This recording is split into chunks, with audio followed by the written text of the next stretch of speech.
सुप्रभात बच्चों। आज हम लोग हिंदी गद्य खंड का पहला अध्याय दो बैलों की कथा, जिसके लेखक प्रेमचंद जी हैं, का अध्ययन करेंगे।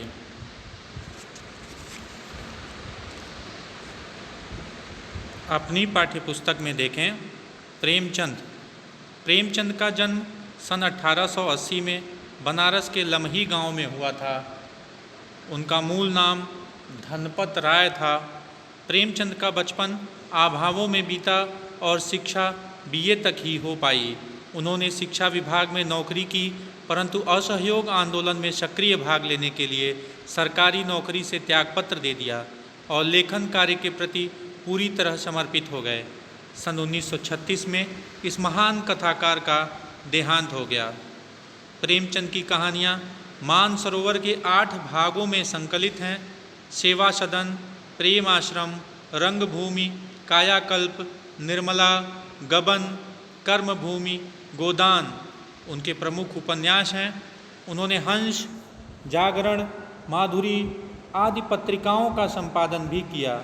कथा साहित्य के अतिरिक्त प्रेमचंद ने निबंध एवं अन्य प्रकार का गद्य लेखन भी प्रचुर मात्रा में किया। प्रेमचंद साहित्य को सामाजिक परिवर्तन का सशक्त माध्यम मानते थे। उन्होंने जिस गांव और शहर के परिवेश को देखा और जिया, उसकी अभिव्यक्ति उनके कथा साहित्य में मिलती है। किसानों और मजदूरों की दयनीय स्थिति, दलितों का शोषण, समाज में स्त्री की दुर्दशा और स्वाधीनता आंदोलन आदि उनकी रचनाओं के मूल विषय हैं। प्रेमचंद के कथा साहित्य का संसार बहुत व्यापक है। उसमें मनुष्य ही नहीं, पशु पक्षियों को भी अद्भुत आत्मीयता मिली है। बड़ी से बड़ी बात को सरल भाषा में सीधे और संक्षेप में कहना प्रेमचंद के लेखन की प्रमुख विशेषता है। उनकी भाषा सरल, सजीव एवं मुहावरेदार है तथा उन्होंने लोक प्रचलित शब्दों का प्रयोग कुशलतापूर्वक किया है। दो बैलों की कथा के माध्यम से प्रेमचंद ने कृषक समाज और पशुओं के भावात्मक संबंध का वर्णन किया है।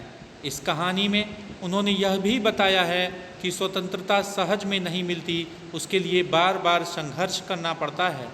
इस प्रकार परोक्ष रूप से यह कहानी आज़ादी के आंदोलन की भावना से जुड़ी है। इसके साथ ही इस कहानी में प्रेमचंद ने पंचतंत्र और हितोपदेश की कथा परंपरा का उपयोग और विकास किया है। बच्चों,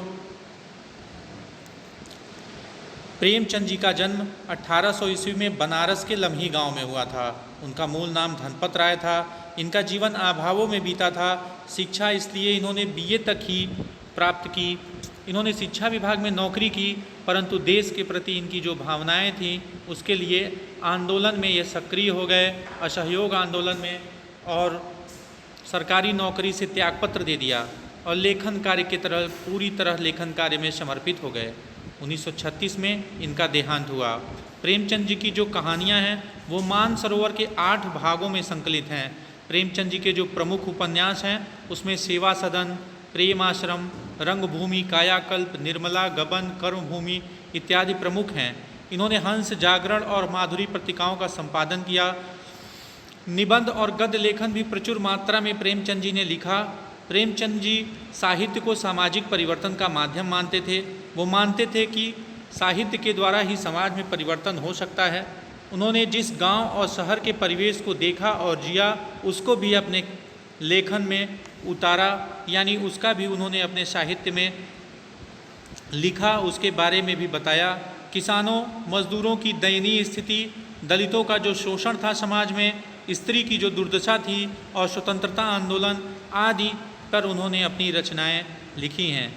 इनके कथा साहित्य का संसार बहुत व्यापक है। इन्होंने पशु पक्षियों का भी अद्भुत आत्मीयता के साथ अपने लेखन में वर्णन किया है और बड़ी से बड़ी बात को बहुत ही साधारण भाषा में कह देना, संक्षेप में कह देना प्रेमचंद जी के लेखन की विशेषता थी। भाषा अगर कही जाए तो प्रेमचंद जी की भाषा बहुत ही सरल, सजीव और मुहावरेदार है। उन्होंने लोक प्रचलित शब्दों का प्रयोग बहुत ही कुशलतापूर्वक किया है। ये जो प्रस्तुत पाठ है इसके बारे में हमारी पाठ्यपुस्तक में लिखा है कि प्रेमचंद जी ने कृषक समाज और पशुओं के संबंधों का वर्णन, भावात्मक संबंधों का वर्णन इसमें किया है। उन्होंने स्वतंत्रता के बारे में बताया है कि स्वतंत्रता इतनी आसानी से नहीं मिलती, उसके लिए हमें बार बार संघर्ष करना पड़ता है।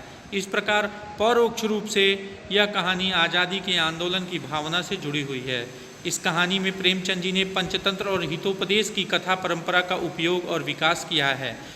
पंचतंत्र और हितोपदेश दोनों में पशु पक्षियों के माध्यम से ज्ञान की बातें बताई गई हैं। उसी तरह से प्रेमचंद जी ने भी यहाँ एक पशु की कहानी लिख करके अपनी बातों को कहने की परंपरा का उपयोग और विकास किया है। आइए अब चलते हैं अध्याय पे। दो बैलों की कथा। मैं इसका सस्वर वाचन कर रहा हूँ, आप लोग अपनी अपनी पुस्तकों में ध्यानपूर्वक देखें। मैं एक पेज को पढ़ करके और उसका अर्थ बताते हुए आगे बढ़ूँगा। ध्यान दें, जानवरों में गधा सबसे ज़्यादा बुद्धिहीन समझा जाता है। जब हम किसी आदमी को परले दर्जे का बेवकूफ़ कहना चाहते हैं तो उसे गधा कहते हैं। गधा सचमुच बेवकूफ़ है या उसके सीधेपन, उसकी निरापद सहिष्णुता ने उसे यह पदवी दे दी है, इसका निश्चय नहीं किया जा सकता। गायें सींग मारती हैं। ब्याई हुई गाय तो अनायास ही सिंघनी का रूप धारण कर लेती है। कुत्ता भी बहुत गरीब जानवर है, लेकिन कभी कभी उसे भी क्रोध आ ही जाता है, किंतु गधे को कभी क्रोध करते नहीं सुना न देखा। जितना चाहो गरीब को मारो, चाहे जैसी खराब सड़ी हुई घास सामने डाल दो, उसके चेहरे पर कभी असंतोष की छाया भी न दिखाई देगी। वैशाख में चाहे एक आध बार कुलेल कर लेता हो, पर हमने तो उसे कभी खुश होते नहीं देखा। उसके चेहरे पर एक विषाद स्थायी रूप से छाया रहता है। सुख दुख, हानि लाभ किसी भी दशा में उसे बदलते नहीं देखा। ऋषियों मुनियों के जितने गुण हैं वे सभी उसमें पराकाष्ठा को पहुँच गए हैं, पर आदमी उसे बेवकूफ़ कहता है। सद्गुणों का इतना अनादर कहीं नहीं देखा। कदाचित सीधापन संसार के लिए उपयुक्त नहीं है। देखिए ना, भारतवासियों की अफ्रीका में क्या दुर्दशा हो रही है। क्यों अमेरिका में उन्हें घुसने नहीं दिया जाता। बेचारे शराब नहीं पीते, 4 पैसे कुछ समय के लिए बचा कर रखते हैं, जी तोड़ काम करते हैं, किसी से लड़ाई झगड़ा नहीं करते, 4 बातें सुनकर गम खा जाते हैं, फिर भी बदनाम हैं। कहा जाता है वे जीवन के आदर्श को नीचा करते हैं। अगर वे भी ईंट का जवाब पत्थर से देना सीख जाते तो शायद सभ्य कहलाने लगते। जापान की मिसाल सामने है, एक ही विजय ने उसे संसार की सभ्य जातियों में गण्य बना दिया। आइए इसका अर्थ भी समझते चलते हैं। यहाँ पर अपनी बात को शुरू करने से पहले प्रस्तावना स्वरूप में प्रेमचंद जी ने गधे की बात को उठाया है। प्रेमचंद जी लिखते हैं कि जानवरों में गधा सबसे बुद्धिहीन समझा जाता है। जब हम किसी आदमी को परले दर्जे का बेवकूफ़ कहना चाहते हैं तो उसे गधा कहते हैं। सही भी है, जब हम इसे बहुत ज़्यादा किसी को बेवकूफ़ समझते हैं तो हम कहते हैं ये गधा है। गधा सचमुच बेवकूफ़ है या उसके सीधेपन, उसकी निरापद सहिष्णुता ने उसे यह पदवी दे दी है, इसका निश्चय नहीं किया जा सकता। हम किसी भी मूर्ख व्यक्ति को गधा तो कह देते हैं, लेकिन क्या वास्तव में गधा बेवकूफ़ होता है या फिर उसके सीधापन या जो सहिष्णुता उसके अंदर है, सहिष्णुता का मतलब होता है सहन करने की शक्ति, उससे यह पदवी दे दी है, इसका निश्चय नहीं किया जा सकता। यहाँ पर प्रेमचंद जी ये कहना चाहते हैं कि क्या वास्तव में गधा बेवकूफ़ है या फिर इतना सीधा है और इतना सहिष्णु है कि हम उसे ये पदवी दे देते हैं कि वो बेवकूफ़ है। गायें सींग मारती हैं। ब्याई हुई गाय तो अनायास ही सिंघनी का रूप धारण कर लेती है। कुत्ता भी बहुत गरीब जानवर है, लेकिन कभी कभी उसे भी क्रोध आ ही जाता है, किंतु गधे को कभी क्रोध करते नहीं सुना न देखा। यहाँ पर गधे के गुण को बताते हुए प्रेमचंद जी बताते हैं कि ब्याई हुई गाय सिंघनी का रूप धारण कर लेती है और गायें भी सींग मारती हैं। कुत्ता भी बहुत गरीब जानवर है, लेकिन उसे भी कभी कभी क्रोध आ ही जाता है, लेकिन गधे को कभी क्रोध करते हुए कभी नहीं सुना गया है और न ही देखा गया है। आगे प्रेमचंद जी लिखते हैं, जितना चाहो गरीब को मारो, चाहे जैसी खराब सड़ी हुई घास सामने डाल दो, उसके चेहरे पर कभी असंतोष की छाया दिखाई नहीं देगी। यानी यहाँ गधे की तीसरे गुण को बताते हैं प्रेमचंद जी कि वो बहुत संतोषी है और सहिष्णु भी है। जैसे उसको मार दीजिए, कुछ भी खराब खाने के लिए दे दीजिए, लेकिन उसके चेहरे पर असंतोष की छाया दिखाई नहीं देगी। वैशाख में चाहे एक आध बार कुलेल कर लेता हो, पर हमने तो उसे कभी खुश होते नहीं देखा। यहाँ पे यह भी प्रेमचंद जी बताते हैं कि कभी गधा खुश नहीं होता। वैशाख में एक आध बार कुलेल कर लेता है, लेकिन कभी खुश नहीं दिखाई देता। उसके चेहरे पर हमेशा दुख के स्थायी भाव हमेशा दिखाई देते हैं। सुख दुख हानि लाभ किसी भी दशा में उसे बदलते नहीं देखा, मतलब उसके स्वभाव में सुख दुख अथवा हानि लाभ में कोई परिवर्तन नहीं होता। ऋषियों मुनियों के जितने गुण हैं वे सभी उसमें पराकाष्ठा को पहुंच गए हैं, पर आदमी उसे बेवकूफ़ कहता है। यहाँ पर प्रेमचंद जी कहते हैं कि ऋषि और मुनियों में जो गुण होते हैं, जैसे कई गुणों को यहाँ बताया गया कि वह सीधा है, सहिष्णु है, उसके मन में कभी असंतोष की भावना नहीं आती है, हर वातावरण में एक समान रहता है। तो इस प्रकार ऋषि मुनियों के जितने गुण हैं वे सब उसमें पराकाष्ठा को, मतलब काफ़ी हद तक उसके अंदर गए हैं, लेकिन आदमी फिर भी गधे को बेवकूफ़ कहता है। आगे व्यक्तियों द्वारा गधे को बेवकूफ़ कहने को प्रेमचंद जी यहाँ पर लिखते हैं कि सद्गुणों का इतना अनादर कहीं नहीं देखा, मतलब इतने गुण गधे में हैं लेकिन फिर भी उसका अनादर किया जाता है। कदाचित सीधापन संसार के लिए उपयुक्त नहीं है। उन्होंने आगे यह भी कह दिया कि बहुत सीधापन संसार के लिए उपयुक्त नहीं है। इसको साबित करने के लिए उन्होंने, इसको सिद्ध करने के लिए उन्होंने एक उदाहरण के द्वारा अपनी बातें कही है। आइए देखते हैं भारतवासियों की अफ्रीका में क्या दुर्दशा हो रही है। क्यों अमेरिका में उन्हें घुसने नहीं दिया जाता? बेचारे शराब नहीं पीते, 4 पैसे कुछ समय के लिए बचा कर रखते हैं, जी तोड़ काम करते हैं, किसी से लड़ाई झगड़ा भी नहीं करते, 4 बातें सुनकर गम खा जाते हैं, फिर भी बदनाम हैं। इसीलिए बदनाम हैं कि काफ़ी सीधे हैं। कहा जाता है कि वे जीवन के आदर्श को नीचा करते हैं। अगर वे भी ईंट का जवाब पत्थर से देना सीख जाते तो शायद सभ्य कहलाने लगते। अर्थात सीधापन यदि भारतीय भी छोड़ देते तो उन्हें भी सभ्य कहा जाने लगता। जापान की मिसाल सामने है, एक ही विजय ने उसे संसार की सभ्य जातियों में गण्य बना दिया। अर्थात जापान एक युद्ध में विजय के पश्चात सभ्य कहा जाने लगा। इसका अर्थ यह है कि प्रेमचंद जी यहाँ पर यह बताना चाहते हैं कि जो सभ्य व्यक्ति होते हैं, जो सीधे लोग होते हैं, वे संसार के लिए ठीक नहीं होते हैं, उसे कुछ भी कहा जा सकता है। चलिए आगे पढ़ता हूँ, ध्यान दीजिएगा अपनी पुस्तकों में। लेकिन गधे का एक छोटा भाई और भी है, उसे कम ही गधा है, और वह है बैल। जिस अर्थ में हम गधे का प्रयोग करते हैं कुछ उसी से मिलते जुलते अर्थ में बछिया के ताऊ का भी प्रयोग करते हैं। कुछ लोग बैल को शायद बेवकूफ़ों में सर्वश्रेष्ठ कहेंगे, मगर हमारा विचार ऐसा नहीं है। बैल कभी कभी मारता भी है, कभी कभी अड़ियल बैल भी देखने में आता है, और भी कई रीतियों में अपना असंतोष प्रकट कर देता है, अतः उसका स्थान गधे से नीचा है। झूरी काछी के दोनों बैल के नाम थे हीरा और मोती। यहाँ से कहानी प्रारंभ हो रही है। देखिए किस तरह से प्रेमचंद जी ने इसको प्रस्तावना, अपनी बात को घुमाते हुए गधे से अब बैल पर आ चुके हैं। यहाँ पर वो बताते हैं कि गधे का एक छोटा भाई भी है, उसे कम ही गधा है। मतलब बैल को भी मूर्ख ही समझा जाता है, बेवकूफ़ ही समझा जाता है। यहाँ पर उसका प्रेमचंद जी यहाँ पर उसका बैल का प्रयोग कर रहे हैं। जिस अर्थ में हम गधे का प्रयोग करते हैं कुछ उसी से मिलते जुलते अर्थ में बछिया के ताऊ का भी प्रयोग करते हैं। यहाँ बैल को बछिया के ताऊ लिख करके प्रेमचंद जी यह बताना चाह रहे हैं कि जिस अर्थ में, अर्थात गधे का प्रयोग हम मूर्ख के लिए करते हैं, कुछ उसी से मिलते जुलते अर्थ में हम बैल का भी प्रयोग करते हैं। कुछ लोग बैल को शायद बेवकूफ़ों में सर्वश्रेष्ठ कहेंगे, पर हमारा विचार ऐसा नहीं है। बैल कभी कभी मारता भी है, कभी कभी अड़ियल बैल भी देखने में आता है, और भी कई रीतियों से अपना संतोष प्रकट कर देता है, अतः उसका स्थान गधे से नीचा है। मतलब वो बेवकूफ़ तो है, लेकिन गधा जितना संतोषी नहीं है, गधा जितना सहिष्णु नहीं है, इसलिए उसका स्थान गधे से नीचा है। अब यहाँ से कहानी स्टार्ट हो रही है, कहानी प्रारंभ हो रही है। आइए ध्यानपूर्वक सुनते हैं।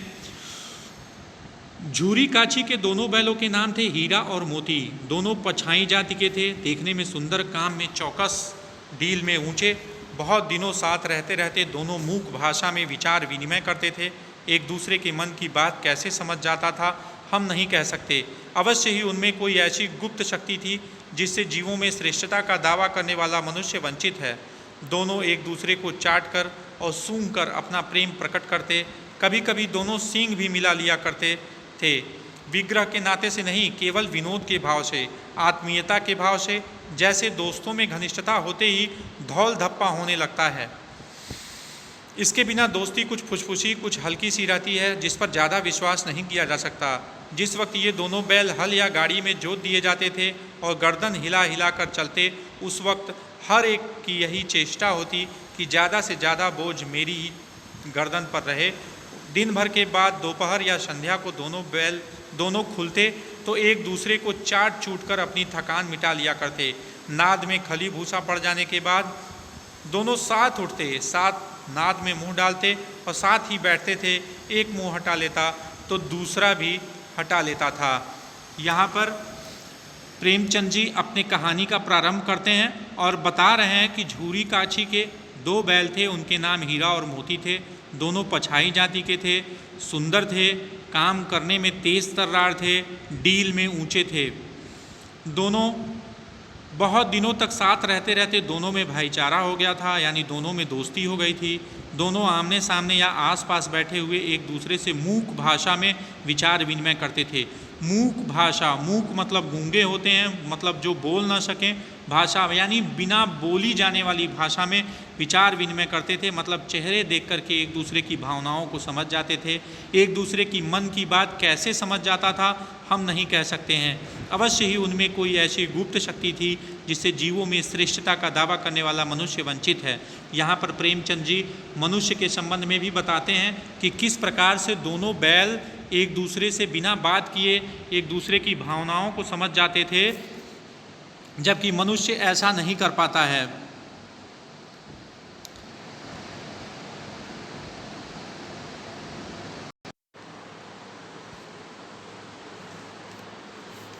यहाँ पर प्रेमचंद जी ये कहना चाहते हैं कि बिना एक दूसरे को देखे मूक भाषा में ये बात कर लेते थे, लेकिन मनुष्य एक दूसरे की बात नहीं समझ पाता है। यानी उसमें कोई गुप्त शक्ति थी जो जीवों में श्रेष्ठता का दावा करने वाला, जिससे मनुष्य वंचित है। यानी कोई ऐसी शक्ति है जिसे मनुष्य के पास नहीं है, उन्हीं पशुओं के पास ही है, जो बिना एक दूसरे को देखे एक दूसरे की भावनाएं समझ जाते हैं। दोनों एक दूसरे को चाट कर और सूंघ कर अपना प्रेम प्रकट करते थे। कभी कभी दोनों सींग भी मिला लिया करते थे, विग्रह के नाते नहीं, केवल विनोद के भाव से, आत्मीयता के भाव से। यहाँ पर प्रेमचंद ये बताना चाहते हैं कि दोनों अपना सींग मिला लिया करते थे। मतलब जब पशुओं में लड़ाई होती है तब भी वो सींग मिलाते हैं, लेकिन यहाँ पर वो लिखते हैं कि विनोद के भाव से, विग्रह के भाव से नहीं, मतलब लड़ाई के लिए नहीं, केवल विनोद के भाव से, आत्मीयता के भाव से। जैसे इनमें बहुत घनिष्ठता होती है, दोस्तों में घनिष्ठता होती है तो धौल धप्पा होने लगता है। इसके बिना दोस्ती कुछ फुसफुसी हल्की सी रहती है, जिस पर ज़्यादा विश्वास नहीं किया जा सकता। जिस वक्त ये दोनों बैल हल या गाड़ी में जोत दिए जाते और गर्दन हिला हिला कर चलते, उस वक्त हर एक की यही चेष्टा होती कि ज़्यादा से ज़्यादा बोझ मेरी ही गर्दन पर रहे। मतलब इतना प्रेम इन दोनों बैलों में था कि बोझ चाहते थे कि मेरे पे ही रहे, दूसरे पे ज़्यादा बोझ ना पड़े। इसके अलावा जब दोपहर को और शाम को दोनों खुलते तो एक दूसरे को चाट चूट कर थकान मिटा लिया करते थे। नाद में खली भूसा पड़ने के बाद दोनों साथ उठते, साथ मुंह में डालते और साथ ही बैठते। एक मुंह हटा लेता तो दूसरा भी हटा लेता। इन सब बातों से प्रेमचंद जी ये कहना चाहते हैं कि इन दोनों में बहुत प्रेम था। संयोग की बात, झूरी ने एक बार गोई को ससुराल भेज दिया। बैलों को क्या मालूम वे क्यों भेजे जा रहे हैं। समझे मालिक ने हमें बेच दिया। अपना यूँ बेचा जाना उन्हें अच्छा लगा या बुरा कौन जाने, पर झूरी के साले को घर तक गोई ले जाने में दांतों पसीना आ गया। पीछे से हाँकता तो दोनों दाएं बाएं भागते, पगहिया पकड़कर आगे से खींचता तो दोनों पीछे को जोर लगाते, मारता तो दोनों सींग नीचे करके हुंकारते। अगर ईश्वर ने उन्हें वाणी दी होती तो झूरी से पूछते, तुम हम गरीबों को क्यों निकाल रहे हो? हमने तो तुम्हारी सेवा करने में कोई कसर नहीं उठा रखी। अगर इतनी मेहनत से काम न चलता था तो और काम ले लेते। हमें तो तुम्हारी चाकरी में मर जाना कबूल था। हमने कभी दाने चारे की शिकायत नहीं की। तुमने जो कुछ खिलाया वह सिर झुकाकर खा लिया। फिर तुमने हमें इस जालिम के हाथ क्यों बेच दिया? यहाँ पर प्रेमचंद जी बताते हैं कि एक बार संयोग हुआ था कि झूरी गोई को ससुराल भेज दिया। बैलों को क्या मालूम, मतलब बैलों को ससुराल भेज रहा था, लेकिन उन्हें कुछ नहीं मालूम था कि वे कहाँ भेजे जा रहे हैं। उन्हें ऐसा लगा कि मालिक ने उनको बेच दिया। अब अपने बेचा जाना उन्हें अच्छा लगा या बुरा लगा ये कौन जाने, पर झूरी के साले गया को घर तक गोई ले जाने में दांतों पसीना आ गया। जो झूरी के साले थे जब बैलों को ले जा रहे थे तो उनको बहुत समस्या हुई थी, क्योंकि जब वो हाँकते थे तो वो दाएँ बाएँ भागते थे। जब पगहिया यानी जिससे बांधे जाते हैं बैल, उसे पगहिया कहते हैं, जब रस्सी पकड़कर आगे खींचता तो दोनों पीछे जोर लगाते, मारता था तो दोनों सींग नीचे करके हुंकारते थे। अगर ईश्वर ने उन्हें वाणी दी होती तो झूरी से पूछते। यहाँ उनकी मनोदशा का वर्णन करते हैं प्रेमचंद जी। वो कहते हैं कि अगर उनको वाणी होती तो वो पूछते कि तुम हम गरीबों को क्यों निकाल रहे हो, हमने तुम्हारी सेवा करने में कोई कसर नहीं उठा रखी। अगर इतनी मेहनत से काम नहीं चलता था तो और काम ले लेते। मतलब वो सारी चीज़ों को करने को तैयार थे, लेकिन झूरी के घर से जाने को तैयार नहीं थे। आगे पढ़ता हूँ। संध्या समय दोनों बैल अपने नए स्थान पर पहुँचे। दिन भर के भूखे थे, लेकिन जब नाद में लगाए गए तो एक ने भी मुंह न डाला। दिल भारी हो रहा था। जिसे उन्होंने अपना घर समझ रखा था वह आज उनसे छूट गया था। यह नया घर, नया गांव, नए आदमी उन्हें बेगानों से लगते थे।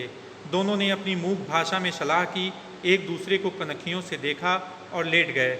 जब गांव में सोता पड़ गया तो दोनों ने जोर मारकर पगहे तुड़ा डाले और घर की तरफ चले। पगहे बहुत मजबूत थे, अनुमान न हो सकता था कि कोई बैल उन्हें तोड़ सकेगा, पर इन दोनों में इस समय दूनी शक्ति आ गई थी। एक एक झटके में रस्सियाँ टूट गईं। यहाँ पर जब दोनों बैल झूरी के ससुराल पहुँच गए शाम के समय, तो भूखे थे, लेकिन जब नाद में लगाए गए तो उसमें मुंह नहीं डाले। उन्होंने अपनी नाराज़गी जताई। उनका दिल भारी हो रहा था। जिसे वे अपना घर समझे थे वो उनसे छूट गया था। और वहाँ के सारे लोग, जो गांव था, जो आदमी थे, वे उन्हें बेगाने यानी अपरिचित से लगते थे। दोनों ने आपस में सलाह की। बिना बोले वो लोग मूक भाषा में सलाह करते थे और एक दूसरे को कनखियों से यानी अपनी नज़रों से देखा और लेट गए। गांव में जब सोता पड़ गया, यानी पूरा गांव जब सो चुका था, सोता पड़ना मतलब एकांत हो जाना, सबका सो जाना, तो दोनों ने जोर मारकर पगहे तुड़ा डाले। पगहे यानी जिस रस्सी से बांधे जाते हैं बैल, उसे पगहे कहते हैं। वहाँ पगहा बहुत मजबूत था, लेकिन फिर भी वो तुड़ा डाले, क्योंकि वो नाराज़गी में थे और गुस्से में पूरा तोड़ डाले। वो झूरी प्रातःकाल सोकर उठा तो देखा कि दोनों बैल चरनी पर खड़े हैं। दोनों की गर्दनों में आधा आधा गरांव लटक रहा है, घुटने तक पांव कीचड़ से भरे हैं और दोनों की आंखों में विद्रोह में स्नेह झलक रहा है। वो भाग करके, यानी यहाँ पर प्रेमचंद जी बता रहे हैं कि वो पगहा तुड़ा करके और उनकी ससुराल से भाग के आकर के पुनः झूरी के यहाँ आ गए। प्रातःकाल झूरी जब सो के उठे तो दोनों बैल चरनी पर खड़े हैं। चरनी यहाँ जहाँ चरते थे, जहाँ खाते थे, वहाँ पर दोनों बैल खड़े थे। दोनों की गर्दन में आधा आधा गरांव लटक रहा था। गरांव जो गर्दन में होता है, जिसमें हम रस्सी बांधते हैं, बैलों की रस्सी, पहले गरांव होता है, उसमें रस्सियाँ बांधी जाती हैं। तो गरांव आधा लटक रहा था। उनके घुटने तक कीचड़ से पांव भरे हुए थे और दोनों में आंखों में विद्रोह में स्नेह झलक रहा था। यानी दोनों विद्रोह में भी थे और झूरी के प्रति उनके मन में स्नेह भी था। झूरी बैलों को देखकर स्नेह से गदगद हो गया, दौड़कर उन्हें गले लगा लिया। प्रेम आलिंगन और चुंबन का वह दृश्य बड़ा ही मनोहर था। घर और गांव के लड़के जमा हो गए और तालियां बजा बजा कर उनका स्वागत करने लगे। गांव के इतिहास में यह घटना अभूतपूर्व न होने पर भी महत्वपूर्ण थी। बाल सभा ने निश्चय किया, दोनों पशुवीरों को अभिनंदन पत्र देना चाहिए। कोई अपने घर से रोटियां लाया, कोई गुड़, कोई चोकर और कोई भूसी। अर्थात वो बैल जब वापस आए और झूरी उन्हें देखा तो झूरी को भी अच्छा लगा। झूरी उनसे गले मिल गया और ये जो स्नेहपूर्ण समय था, इसको देखने के लिए गाँव से सभी लोग जमा हो गए। और अभिनंदन पत्र देने की बात जो यहाँ प्रेमचंद जी लिखते हैं, सभी ने कुछ न कुछ ला करके खिलाया, यानी सभी ने उनका स्वागत किया। आइए आगे चलते हैं। एक बालक ने कहा, ऐसे बैल किसी के पास न होंगे। दूसरे ने समर्थन किया, इतनी दूर से दोनों अकेले चले आए। तीसरा बोला, बैल नहीं है, वे उस जन्म के आदमी हैं। इसका प्रतिवाद करने का किसी को साहस न हुआ। मतलब जो वहाँ लोग इकट्ठे हुए, गांव के जो लड़के इकट्ठे हुए, वो अपनी अपनी तरह से उन बैलों की प्रशंसा करने लगे। लेकिन ये प्रशंसा झूरी की पत्नी को बिल्कुल भी अच्छी नहीं लग रही थी, जिसका आगे प्रेमचंद जी ने जिक्र किया है। झूरी की स्त्री ने बैलों को द्वार पर देखा तो जल उठी, बोली, कैसे नमक हराम बैल हैं कि एक दिन वहाँ काम न किया, भाग खड़े हुए। दरअसल झूरी की पत्नी जो थी, जो झूरी की स्त्री थी, उनकी नाराजगी इसलिए थी कि वो झूरी के साले के यहाँ से चले आए थे, यानी जो उनकी पत्नी थी उनके घर से वापस आ गए थे, इसलिए ये ज़्यादा ही नाराज़ थी और कह रही हैं कि नमक हराम बैल हैं, एक दिन वहाँ काम नहीं किया और भाग खड़े हुए। झूरी अपने बैलों पर यह आक्षेप न सुन सका। आक्षेप का मतलब होता है आरोप। झूरी उनका आरोप नहीं सुन सका। नमक हराम क्यों है? चारा दाना न दिया होगा तो क्या करते? स्त्री ने रौब के साथ कहा, बस तुम ही तो बैलों को खिलाना जानते हो, और तो सभी पानी पिला पिला कर रखते हैं। यहाँ पर झूरी और उनकी पत्नी में बहस होने लगी वो उन्हें नमक हराम बोली, तो झूरी ने उसका जवाब दिया कि खिलाए नहीं होंगे। जब झूरी ने जवाब दिया तो इसका भी झूरी के स्त्री ने जवाब दिया कि लगता है कि आप ही खिलाना पिलाना जानते हैं। फिर झूरी ने चिढ़ाया, चारा मिलता तो क्यों भागते? स्त्री चिढ़ी, भागे इसलिए कि वे लोग तुम जैसे बुद्धुओं की तरह बैलों को सहलाते नहीं, खिलाते हैं तो रगड़ कर जोतते भी हैं। ये दोनों ठहरे कामचोर, भाग निकले। अब देखूं कहाँ से खली और चोकर मिलता है, सूखे भूसे के सिवा कुछ न दूंगी, खाएं चाहे मरें। मतलब अब इतना नाराज थी झूरी की पत्नी की यह निर्णय ले ली कि अब इसको चोकर और खली भी नहीं देंगी, सूखा भूसा ही इनको देंगी। वही हुआ, मजूर को कड़ी ताकीद कर दी गई कि बैलों को खाली सूखा भूसा दी जाए। मजूर यानी जो उनको खाना वाना देता था बैलों को, उसको ये कह दिया गया कि केवल इनको खाली भूसा दे। बैलों ने नाद में मुंह डाला तो फीका फीका, न कोई चिकनाहट न कोई रस, क्या खाएं? आशा भरी आंखों से द्वार की ओर ताकने लगे। झूरी ने मजूर से कहा, थोड़ी सी खली क्यों नहीं डाल देते बे?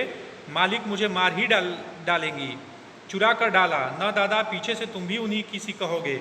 मतलब वो चाहते थे कि धीरे से उनके बैलों को दे दिया जाए चोकर और खली, लेकिन वो आदमी देने के लिए तैयार नहीं था। दूसरे दिन झूरी का साला फिर आया और बैलों को ले चला। अब की उन्हें दोनों को गाड़ी में जोता। 2-4 बार मोती ने गाड़ी को सड़क की खाई में गिराना चाहा, पर हीरा ने संभाल लिया। वह ज़्यादा सहनशील था। मतलब अभी भी बहुत नाराज़ थे क्योंकि दूसरी बार उनको झूरी का साला उनको लेने आ गया था। संध्या समय घर पहुंचकर उसने दोनों को मोटी रस्सियों से बांधा और कल की शरारत का मजा चखाया। फिर वही सूखा भूसा डाल दिया। अपने दोनों बैलों को खली चूनी सब कुछ दी। यानी कि वो भी नाराज़ था और उसने इन लोगों को मजा चखाया। अपने बैलों को अच्छा खाना दिया, इनको अच्छा खाना नहीं दिया और मोटी रस्सी से बांध भी दिया। दोनों बैलों का ऐसा अपमान कभी नहीं हुआ था। झूरी इन्हें फूल की छड़ी से भी नहीं छूता था। उसकी टिटकार पर दोनों उड़ने लगते थे। यहाँ मार पड़ी, आहत सम्मान की व्यथा तो थी ही, उस पर मिला सूखा भूसा। यानी मार भी पड़ी थी और सूखा भूसा भी मिल रहा था। और इसके अलावा झूरी कभी उनको मारता भी नहीं था। नाद की तरफ आंखें तक न उठाईं। वे दोनों बहुत नाराज थे, इसलिए आंखें नहीं उठाईं। दूसरे दिन गया ने बैलों को हल में जोता, पर इन दोनों ने जैसे पाँव न उठाने की कसम खा ली थी। वह मारते मारते थक गया, पर दोनों ने पाँव न उठाया। एक बार जब उस निर्दयी ने हीरा की नाक पर खूब डंडे जमाए तो मोती का गुस्सा काबू के बाहर हो गया। हल लेकर भागा। हल, रस्सी, जुआ, जोत सब टूट टाट कर बराबर हो गया। गले में बड़ी बड़ी रस्सियां न होती तो दोनों पकड़ाई में ना आते। मतलब जब वो जोत करके इनको काम पर ले जाना चाह रहा था तो ये बिल्कुल भी जाना नहीं चाहते थे और वो मार रहा था इन लोगों को और मारते मारते थक गया, लेकिन ये दोनों नहीं गए। एक बार उस निर्दयी ने हीरा की नाक पर जब बहुत ज़्यादा डंडे जमाए तो मोती को गुस्सा आने लगा और बहुत तेज़ गुस्सा हो गया कि जिसे वो मतलब गुस्से से काबू से बाहर हो गया, अपने नियंत्रण से बाहर हो गया और हल लेकर के भाग गया। हल, रस्सी, जुआ, जोत सब टूट टाट के बराबर हो गए। यानी हल, रस्सी सब टूट गया, जुआ, जोत सब टूट गया। गले में बड़ी बड़ी रस्सियाँ ना होती तो दोनों पकड़ में भी नहीं आते। हीरा ने मूक भाषा में कहा, भागना व्यर्थ है। मोती ने उत्तर दिया, तुम्हारी तो इसने जान ही ले ली थी, अब की बड़ी मार पड़ेगी। पढ़ने दो, बैल का जन्म लिया है तो मार से कहाँ तक बचेंगे। गया 2 आदमियों के साथ दौड़ा आ रहा था। दोनों के हाथों में लाठियाँ हैं। मोती बोला, कहो तो दिखा दूँ कुछ मजा, मैं भी लाठी लेकर आ रहा है। हीरा ने समझाया, नहीं भाई, खड़े हो जाओ, मुझे मारेगा तो मैं भी 1-2 को गिरा दूंगा। यहाँ पे ये प्रेमचंद जी बताना चाह रहे हैं कि दोनों दोबारा जब पकड़ में आ गए तो दोनों आपस में बात करते हैं, बोलते हैं कि इसने तुम्हारी जान ले ली थी। तो फिर दूसरा बैल जवाब देता है कि बैल का जन्म लिया है तो मार तो कहाँ बचेंगे, मार तो खाना ही पड़ेगा। फिर वो 2 आदमियों के साथ लाठी लेकर के आ रहा था तो मोती बोलता है, बोलो तो मैं भी इसको कुछ मज़ा दिखा दूँ, कहो तो दिखा दूँ कुछ मज़ा, मैं भी लाठी लेकर आ रहा है। लेकिन हीरा समझदार था, उसने समझाया, नहीं भाई, खड़े हो जाओ, आगे मुझे मारेगा तो मैं एक दूसरे को गिरा दूंगा। नहीं, हमारी जाति का यह धर्म नहीं है। मोती दिल में ऐंठ कर रह गया। आ पहुंचा और दोनों को पकड़कर ले चला गया। आया और दोनों को पकड़कर लेकर के चला गया। कुशल हुई कि उसने इस वक्त मार पीट न की, नहीं तो मोती भी पलट पड़ता। उसके तेवर देखकर गया और उसके सहायक समझ गए कि इस वक्त टाल जाना ही मसलहत है। मतलब वो दोनों उसको मारे नहीं और उसको पकड़ करके लेकर के चले गए। यहाँ पर ऊपर देखिए कितना प्रेमचंद जी सभ्यता की बात लिखते हैं कि यहाँ पर कहता है कि हमारी जाति का यह धर्म नहीं है, यानी अहिंसा की बात यहाँ पर प्रेमचंद जी कहते हैं कि हिंसा नहीं होनी चाहिए, हमारी जाति का यह काम नहीं है। आगे अगले पैराग्राफ पे चलते हैं। आज दोनों के सामने फिर वही सूखा भूसा लाया गया। दोनों चुपचाप खड़े रहे। घर के लोग भोजन करने लगे। उस वक्त छोटी सी लड़की 2 रोटियां लिए निकली और दोनों के मुंह में देकर चली गई। उस एक रोटी से इनकी भूख तो क्या शांत होती, पर दोनों के हृदय को मानो भोजन मिल गया। यहाँ भी किसी सज्जन का वास है। लड़की भैरों की थी, उसकी माँ मर चुकी थी। सौतेली माँ उसे मारती रहती थी, इसलिए इन बैलों से उसे एक प्रकार की आत्मीयता हो गई थी। मतलब उन्हें सूखा भूसा ही मिला। दोनों चुपचाप खड़े रहे, खाना नहीं खा रहे थे, लेकिन उनके घर में एक छोटी सी बच्ची थी जो 2 रोटियां लेकर के आई। वो 2 रोटियों से उनका पेट नहीं भरा, लेकिन उनके अंदर एक आत्मीयता आई। उन्हें ऐसा लगा कि जैसे यहाँ भी कोई अच्छे लोग रहते हों।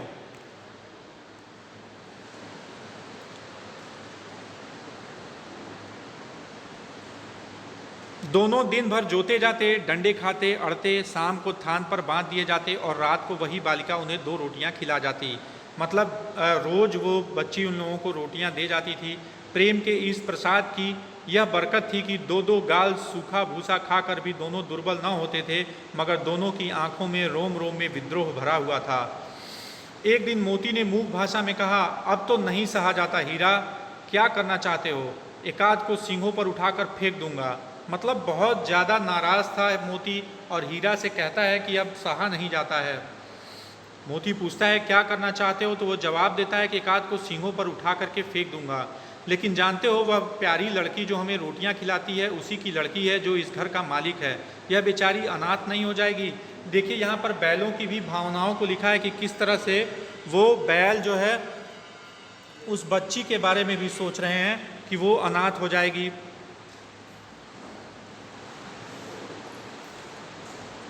बेचारी अनाथ हो जाएगी। तो मालकिन को न फेंक दूं, वही तो उस लड़की को मारती है। लेकिन औरत जात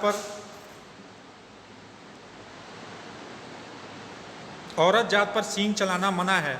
यह भूल जाते हो? मुझे तो किसी तरह निकलने ही नहीं देते। बताओ, तुड़ाकर भाग चलें? हाँ, यह मैं स्वीकार करता हूँ, लेकिन इतनी मोटी रस्सी टूटेगी कैसे?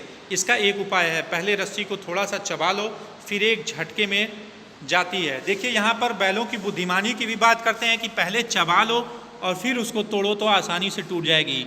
रात को जब बालिका रोटियां ले खिलाकर चली गई, दोनों रस्सियां चबाने लगे, पर मोटी रस्सी मुंह में नहीं आती थी। बेचारे बार बार जोर लगाकर रह जाते थे। यहाँ पर प्रेमचंद जी उनके संघर्ष के लिए, उनके स्वतंत्रता के लिए जो संघर्ष है उसके लिए लिखते हैं यहाँ पर कि किस तरह से वो संघर्ष कर रहे थे। सहसा घर का द्वार खुला और वही लड़की निकली। दोनों सिर झुकाकर उसका हाथ चाटने लगे। दोनों की पूंछें खड़ी हो गईं। उसने उनके माथे सहलाए और बोली, खोल देती हूँ, चुपके से भाग जाओ, नहीं तो यहाँ लोग मार डालेंगे। आज घर में सलाह हो रही है कि इनकी नाकों में नाथ डाल दी जाए। देखिए वो जो बच्ची थी वो भी इनके प्रति उसकी सहानुभूति थी, क्योंकि वो उसके साथ भी अत्याचार होता था और बैलों के साथ भी अत्याचार हो रहा था, इसलिए उस बच्ची की इन लोगों के प्रति सहानुभूति थी और ये लोग अपनी रस्सियां खोलने के लिए संघर्ष कर रहे थे। उसी बीच वो बच्ची आकर के और इनको जाने के लिए इनकी रस्सियां खोल दी, साथ ही ये भी बता दी कि घर में सलाह हो रही है कि तुम्हारी नाकों में नाथ डाल दी जाएगी। जब बैल बहुत बदमाश होते हैं तो उनकी नाकों में रस्सियाँ डाल दी जाती हैं, जिसे नाथ डालना कहते हैं। उसने गराव खोल दिया, पर दोनों चुपचाप खड़े रहे। मोती ने अपनी भाषा में पूछा, आप चलते क्यों नहीं? हीरा ने कहा, चलें तो, लेकिन कल इस अनाथ पर आफत आएगी, सब इसी पर संदेह करेंगे। सहसा बालिका चिल्लाई, दोनों फूफा वाले बैल भागे जा रहे हैं। ओ दादा दादा, दोनों बैल भागे जा रहे हैं, जल्दी दौड़ो।